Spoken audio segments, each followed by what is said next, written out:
Ooh,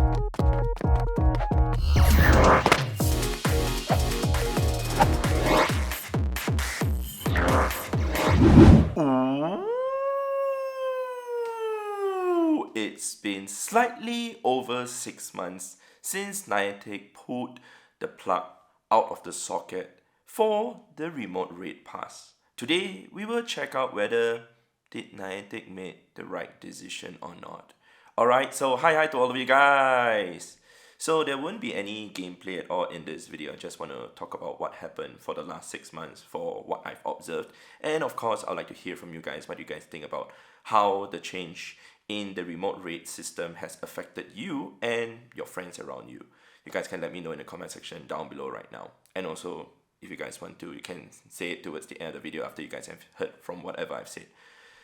So yes, it's been slightly over 6 months. When was it changed? It was changed on the 26th of April 2023, and today is the 1st of November 2023. So it's been 6 months since Niantic made the change to the remote raid system. What am I talking about? Some of you guys who don't really know what am I talking about. Well, on the 26th of March, Niantic made the announcement that they're going to change the remote raid system, changing it to just 5 remote raid passes that we can use per day, and also the prices of the remote raid passes has increased by more than 50%. So this of course angered a lot of people, and when the day came on the 26th of April, a lot of people were fuming and they were all on social media giving their all to say how angry they were and whatsoever.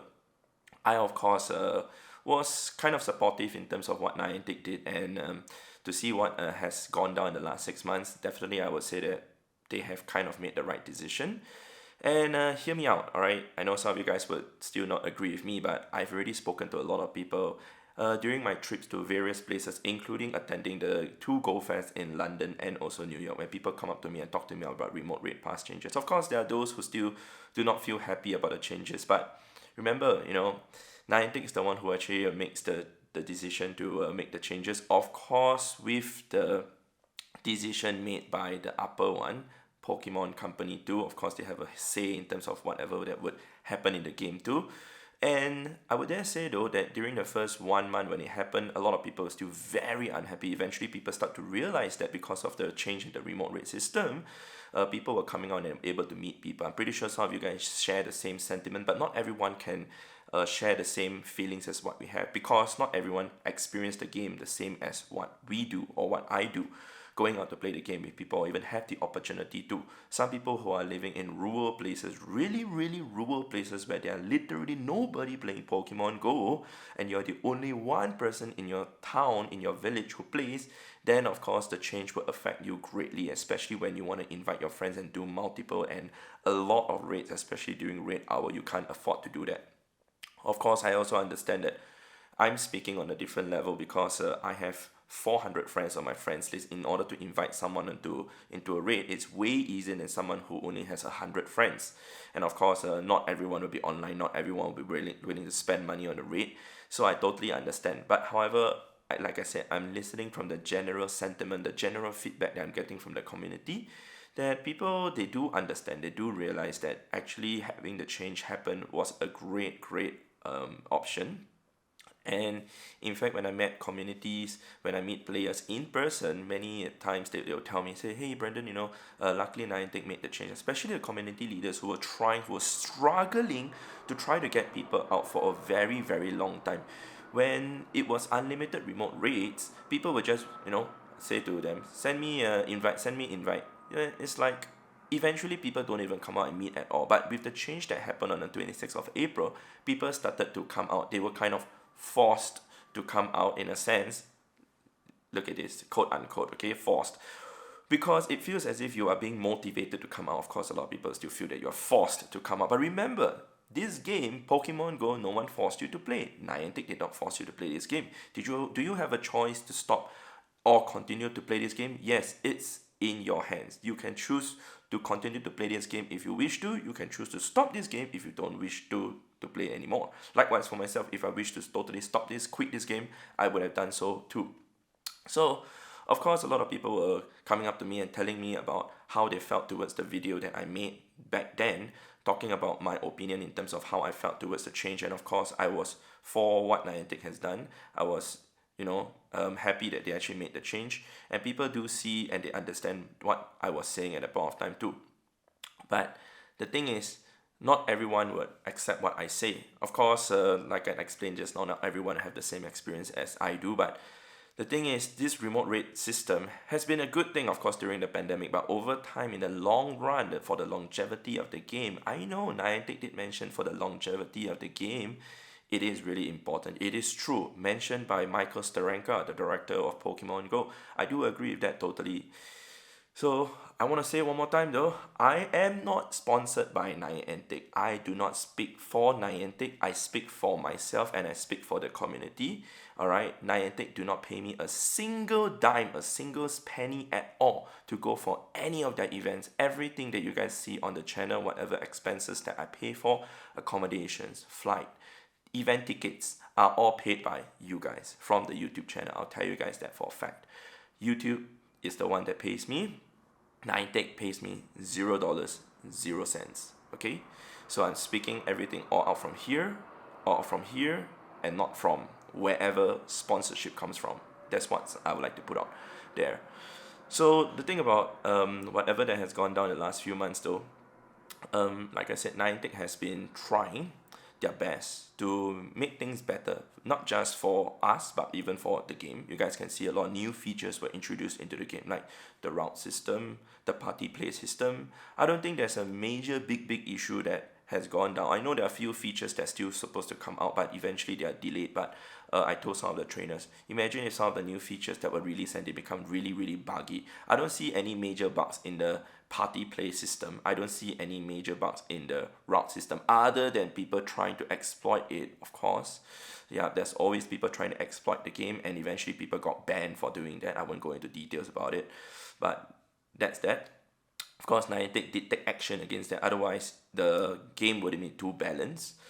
But Niantic has been trying. I can see in the last few months, in the last 1 year especially, Niantic has been trying to actually make really positive changes towards the game. Of course, there has been ups and downs. There are times where the events do not go well. There are also times where, certain decisions that they make, people are pretty unhappy. Certain events, the Pokemon just kept repeating, and even Community Day mons, why do they come up with certain Pokemon that are not really meta relevant or whatsoever? People just don't feel like coming out to play the game. But remember, their decisions that they have made are in line with whatever they actually want. But also one more thing though, I've noticed for the two major events, the Go Fest and the Global Go Fest, there were no major hiccups. Alright, what I mean by that is there were no total network down issues. I don't think that I know of any places out there that had really big global network issue when it comes to the Global Go Fest.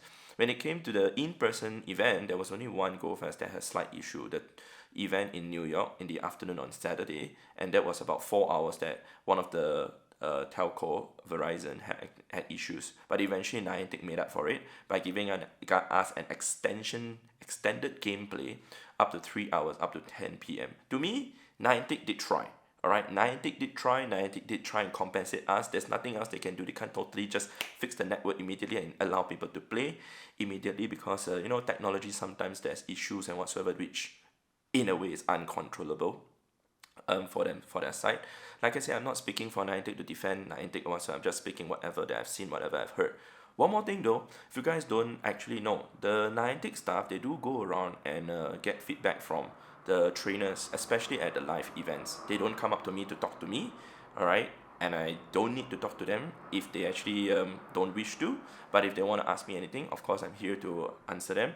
Whenever I'm at the in-person event, at London or New York, I'll ask people how are their events, and most of the time they'll tell me it's good. Of course, some people will tell me it's bad because certain things that has happened, they did not get themselves enough shinies or whatsoever, and I told them to just keep trying. But some people really did grind hard, did not get themselves the shiny. But remember, it is down to luck, it's down to RNG. One thing though that I heard also from one of the trainers in New York, even the CEO, John Henke of Niantic, actually took the time to actually spend with the trainers. He was there. He was there at the event. He was there at the in-person events. And he was not just there, at the back corner, not even bothering to interact with people. Or he actually hanged out with people. People showed me photos of him playing Pokemon Go with them. He even had lunch. with them, even had a great conversation with them, and they even told me what he even told them. It was good, but also when I heard it, it was kind of bad. And even some of the things that people were feeding back to me about what Niantic staff was saying, to me, it is not exactly the best answers I've heard. But all I gotta say is that they are trying, like I said, the Niantic staff and even John Henke, they all can just hide behind and don't even interact with anybody at all.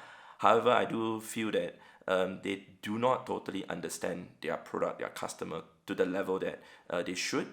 And the answers that they give to the people, when I hear them, I'm like, okay, they really do not understand their product. When I literally told whoever that gave me the feedback, I won't go into details about the names or whatsoever, but my point in saying all this is that I know Niantic, they are trying, all right? They are trying, they are going out there to try and get in-person feedback. But I think there's still more that they can do, especially with certain bugs that are still occurring, especially in certain features like Go Battle League, etc. But other than that, though, that's basically what I feel towards what Niantic is doing. But if we talk about the remote raid system, like I said, in order for people to be out there in person, a sacrifice must be made, which is basically the remote raid system. If the remote read system had continued to be unlimited, I tell you this, there will be a lot of people who would still not come out. I've heard this many a times. People would tell me, say, oh, if still unlimited rate, if the price of the remote rate pass is still, the way it was last time, 250 coins for 3 passes, they would just remote from home. So I said, and then I would turn back and say to them, that's precisely the problem. If you actually can say this, many people will be able to say that too. It means we won't even have the chance to meet today for us to do today's raid together. Yep, that's what happened. It has happened before, and I've heard many people say that, but I totally understand people want convenience and whatsoever. But to me, having the in-person experience, getting all the memories being made through the in-person activities is way, way, way 10 times way better than any remote rates that I've ever done. So that's for me. Of course, I can't speak for everyone, but I'm telling you how I feel. And I'll rather do in-person rate to meet, even have a chance to meet one trainer than not to meet anybody at all. But yes, I know remote rate is very, very efficient. Okay, it's too efficient. Yep, it's too efficient. So that's why I always tell some of the community leaders, some of those hardcore players, I said that community over efficiency, efficiency over community. Likewise, if you're playing too efficient, too hardcore, like how I used to play, you neglect the community. So even vice versa. So if you want to actually build a community to do remote rates all the way, to build in-person community, it's not possible. Yeah, so I've seen that Niantic is also trying to push their community aspect, which they have been pushing Campfire a lot, but I think they can do better, especially doing in-game announcement that Campfire is an official app. I've spoken to the product manager in London, and I told her that it's important to make an announcement that Campfire is an official app and not just show a small little icon just on top of your screen to show that there is a small little icon which people don't even know that you can tap on a small little square to go to Campfire. Alright, there are a lot of changes that can be made, and I told her that if you can integrate both Campfire and Pokemon GO together, not needing people to actually go in and out of the game, to use both apps at the same time, it will be magical. Alright, both of them, if you can use both at the same time, meaning if you light a flare on Campfire or light a flare in-game, it shows both in-game and Campfire. Great. If the chat feature can also happen both in-game and also on Campfire, even better. Yeah, that's all I will say. Alright, so that's all from me, my whole feedback for whatever that has happened in the last 6 months. Of course, there are a lot more that I could say. 6 months is a very long time for me to gain feedback, but that's all I would like to say. I'd like to hear from you guys what you think about the changes that has happened for the remote rate. Of course, not everyone is going to be happy about it, but I'm pretty sure more people are happy about it right now than 6 months ago when the announcement was made and people just made, literally quick decision towards it being not good and shoot down the idea straight away. I'm pretty sure some people started to realize and even realize that it has definitely a great benefit towards in-person activities and communities too. Alright, so that's it from me. Hopefully you guys have enjoyed this video of me giving my feedback. If you guys enjoyed this video, definitely leave a like on the video, it'd be much appreciated. Thank you very much. Do let me know that if you guys want to hear more feedback from me, and of course I'll read your feedback, read your comments, and then of course hopefully Niantic will also read the feedback, read the comments too. I do not know if they watch my videos or not. I do not care. I only care for whoever that watches my video. Niantic, if you watch, great. If you don't, it's fine. But all I've got to say is whatever feedback that you need, it's in the comments. Whatever feedback you need about remote rates, it's all in the comments. Go ahead and read it. And I hope you make positive change towards the next few months. And I do see that there will be great stuff. Hopefully there will be great stuff that will happen. I have no information, right, guys. I have no information on what's going to happen, but I do hope there's great stuff, alright? So see you guys in the next episode, in the next video, alright? Goodbye, goodbye, goodbye.